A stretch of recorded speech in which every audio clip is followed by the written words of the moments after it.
And now, some fresh pickings from the political grapevine. The Kenedys are said to be livid over the treatment Caroline Kennedy supposedly received from New York Governor David Paterson.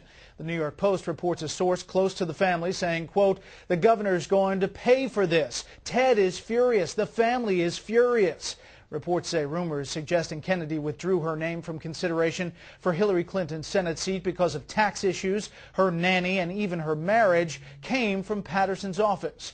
The Post also reports Paterson said Kennedy had turned, quote, nasty the day before he announced New York Congresswoman Kirsten Gillibrand would get the appointment. One source told the paper, quote, "Caroline can't believe what Paterson did to her. She was smeared and she's never going to forgive it or forget it." House Minority Leader John Boehner says Alcatraz prison in San Francisco Bay should be reopened to house detainees from Guantanamo Bay. Boehner said during a television interview, quote, "If liberals believe they ought to go, maybe we ought to open Alcatraz. It's very secure."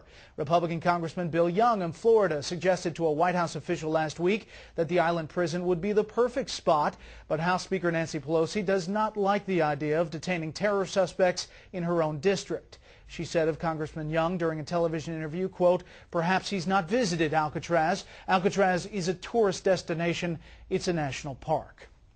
Vatican officials are criticizing President Obama's decision to end a ban on federal funding for international groups that perform abortions or provide information about them. The head of the Vatican's Pontifical Academy for Life criticized what he called the arrogance of those who, being in power, believe they can decide of life and death. Quote, "If this is one of President Obama's first acts, I have to say that we're heading quickly toward disappointment." Another Vatican official added, quote, "Among the many good things that he could have done, Barack Obama instead chose the worst." And finally, Michelle Obama is facing a backlash after not wearing any African-American designed items during last week's inaugural celebrations.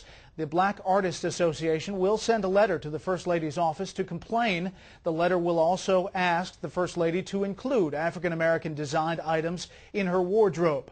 A group member tells Women's Wear Daily, quote, "It's fine and good if you want to be all kumbaya and we are the world by representing all different countries. But if you are going to have Isabel Toledo do the inauguration dress and Jason Wu do the evening gown, why not have black designers do something too?"